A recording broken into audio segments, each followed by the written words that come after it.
then when you really reflect on it, are you actually teaching them the meaning of words in context of rich literacy experiences?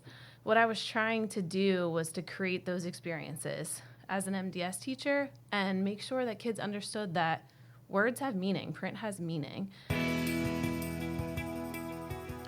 Hello, Montgomery County, and welcome to the OPL podcast with MCIU. My name is Brandon Langer, and I'm the Program Administrator for Instructional Technology in the Office of Organizational and Professional Learning. And today we are kicking off 2023 with a conversation with Miss Julie Ortlieb, who is joining me, and I'll let her introduce herself, and then we'll talk a little bit about a really important topic and something that's new to me, so I'm excited to hear about this series that she's leading and a little bit more about this work. So I am Julie Ortlieb. I am a project consultant here at Montgomery County Intermediate Unit, and my work really focuses around special education and meeting the needs of students with more complex needs. My journey as an educator started at North Penn, where I taught learning support and autistic support, and eventually did a lot of co-teaching and became an inclusion facilitator. And in my role as an inclusion facilitator, I started to take on some more cases where students had more significant disabilities. And it was always a challenge of, how do we meaningfully include them in the general education curriculum? And what's, the best fit for them as far as resources and programs and instructional approaches? And it was really a challenge for me and for others of, how do we teach students with more significant disabilities? What does that look like? What do you need? And then I came to MCIU as a multiple disability support teacher. And I thought that, I would come into this MDS classroom and there would just be these magic programs and these magic curriculums and everything would be given to me. And I would just open this box and it would be shimmering and shining full of things. And that it would, lead me to create beautiful lessons for these students with complex needs. And it just wasn't the case. I think a lot of people that are teaching students with complex needs, they feel that way too. They're looking for that magic curriculum or that magic fix. And the truth is there isn't, one thing or one approach that's going to work. And a lot of times you see curriculums that are very scripted, where, you're just asking kids to, do flashcards or regurgitate letters and sounds or flashcards of sight words. But then when you really reflect on it, are you actually teaching them the meaning of words in context of rich literacy experiences? What I was trying to do was to create those experiences as an MDS teacher and make sure that kids understood that words have meaning, print has meaning. I'm also a Wilson instructor, and so I tried to take some tie-in with foundations and with the work that I was doing with Wilson. And I had students who were nonverbal and couldn't echo sounds. They couldn't do A, apple, E, ed, So I had to modify my approach on how to instruct them with letter sounds and decoding words. So long story longer, I did a lot of research over COVID on this topic because I thought I can't be the only one struggling with this. There has to be research out there on this topic. I decided to create this learning series, literacy instruction for students with complex needs. How do we teach reading and writing to this population? So the series was born out of that. Well, and I love that there's a little specificity in what this offering is, right? We're not just talking about instruction for students. We're talking about literacy instruction for students with complex needs. So when it comes to students with more significant disabilities, why do we need to focus on literacy? You're talking about some of those starter points for you as a teacher. Why do we need to focus on literacy as opposed to just functional skills in a day-to-day environment? So we have to teach literacy because it is the most important functional skill for students. Sometimes you talk to people and they're teaching students with complex needs, or maybe they're a parent of a child with complex needs, and they say something like, we should just be focusing on functional skills. And sometimes that just makes me cringe, because what is more functional than reading and writing in every aspect of a student's life? And we can also draw a line between literacy and safety. Unfortunately, many individuals with disabilities are mistreated or abused. This past year, I happened to watch a video clip of a non-speaking adult who told his teacher that he was not being fed at home. and he was non-speaking, so he couldn't use his voice to verbally tell that adult he was being mistreated. But because he had some literacy instruction and he had training on using an AAC device, he was able to type words and sentences into his device and communicate to his teacher and advocate for himself. So as a result of him communicating with his AAC device, so AAC, augmentative and alternative communication device, a report was immediately filed to the state and he was taken care of as a result. So at the very least, our students need to be able to communicate what's happening around them or to them. Well, and I think literacy, you're using a great word that I don't live in the literacy world, but I don't know that they're always paired together, which is the ability to communicate and literacy. And I feel that you're giving one example, but there has to be tons of examples of people just wanting to communicate with their students on a deeper level and help them through a learning experience and make it more meaningful for them. And literacy, as you said, I agree 100%, is key to that. So what if I'm a teacher and I'm hearing what you're saying and I totally agree? What is the step a special educator could take with literacy, or what is the changes or approaches that they need to take in their practice? What's that first step that someone does to start approaching literacy in this classroom? So the first step is always to presume potential in your students.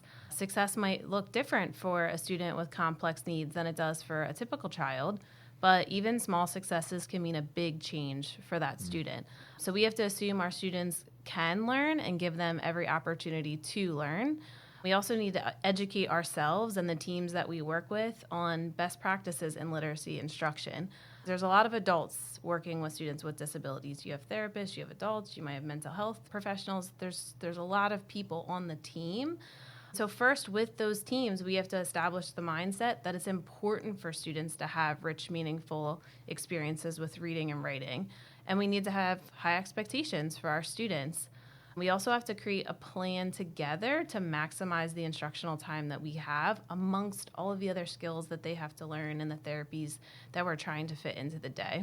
Mm-hmm. And I'm sure you have numerous resources, but what does the research say about this topic? What sources are you pulling from, or how are you using that to inform what's going on here?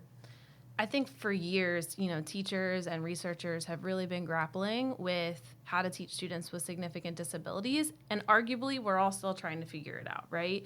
We could say that with anything with education. But there's this awesome team of researchers out of University of North Carolina, Chapel Hill, and they're doing so much great work in this arena.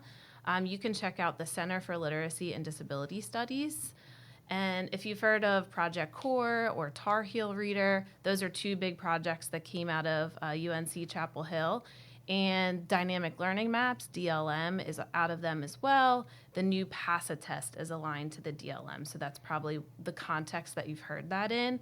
But two of the researchers, Karen Erickson and David Copenhaver, they wrote a book that was published in 2020 called Comprehensive Literacy for All, Teaching Students with Significant Disabilities to Read and Write. And honestly, I carry this book around with me like it's my Bible. It has so many highlights and Post-it notes and probably some suntan lotion on it too.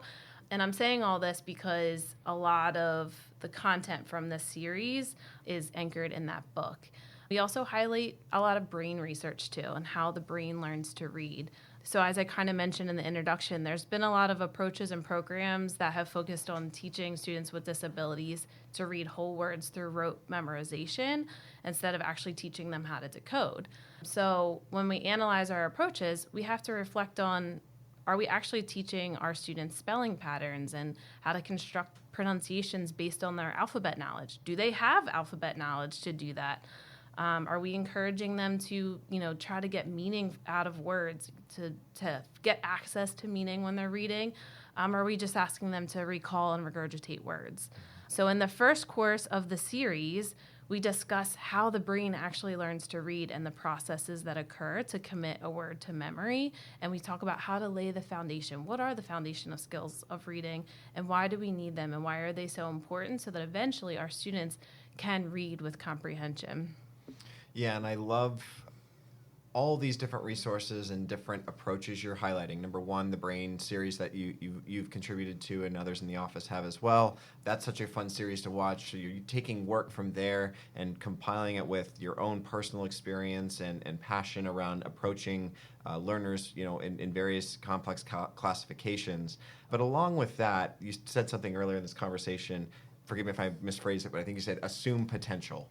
And that's great. I'm gonna spin in that a little bit as we do. We're gonna do more of these conversations around this topic, but that's such a great way to approach education in general. I think even beyond this topic is assuming potential and our ability as teachers to facilitate meaningful outcomes for students. So thank you for bringing that today. At the end of the day, at the end of the any of these, there's currently three courses in the series. What's the most important reason to create an environment for literacy development in our classrooms, particularly as it relates to complex learners? More than 80% of students with significant intellectual disabilities can only read basic sight words and/or are emergent in their understanding of print. And so we know that students with significant disabilities, their disability may affect their literacy learning, but living a literate life does not have to be impossible. Naoki was diagnosed with severe autism when he was 5, and he was nonverbal, and he learned to communicate using a handmade alphabet grid, and he began to write poems and short stories when we unlocked the power of the alphabet.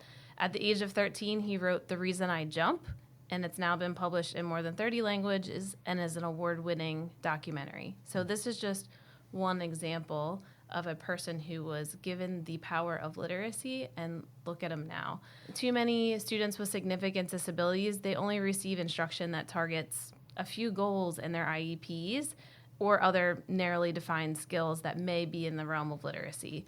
And we need to make that shift away from focusing exclusively on IEP goals, or at the very least, we need to create meaningful IEP goals that align to a comprehensive literacy program. And we really have to just reflect on our approaches and our practices and ask questions. Are we instilling a love of reading in our students? Are we giving them the tools to communicate whatever they want, whenever they want, to whomever they want?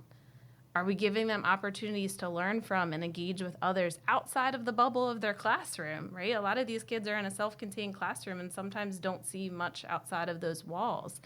And if we aren't getting kids excited about reading and writing and showing them the richness of literacy in the context of the real world, then will there even be generalization to life outside of school? At the end of the day, some of our students might not develop the skill to read proficiently. They might not pass a standardized assessment, but what if through our efforts as educators, they develop a love for literacy? Yeah, I think I agree 100%. If you're new to MCIU or you're never been on our learning network, the series is called Literacy Instruction for Students with Complex Needs. Julie's facilitating all three courses. Yes. And there's multiple, not phases, but there's multiple courses in this series. And I invite you to learn more, log on to our learning network, MCIU, learn.mciu.org, and take a look around. Julie's going to be publishing more podcast conversations like this, as well as maybe some blog posts on this topic. But we invite you in the new year to hop in on a really important conversation, a really important adjustment maybe to your practice, or focus maybe in your practice. Focus is something we've been talking about through our office this whole year, and we'd love to share with you. I know Julie would love to share with you on that journey. So Julie, I look forward to our future conversations, and thanks for sitting down with me today. Thanks, Brandon. Yep. And again, this is the OPL podcast with MCIU, and we do have our online learning network. Once again, learn.mciu.org. We are on Twitter, Instagram, Facebook. Find us on there if you want to connect. Please follow Julie. What's your handle, Julie? At Ortlieb Julie. At Ortlieb Julie, backwards. Yes, I had to think about it for a second. So give us a follow online, and we look forward to working with everybody in the new year. Thank you.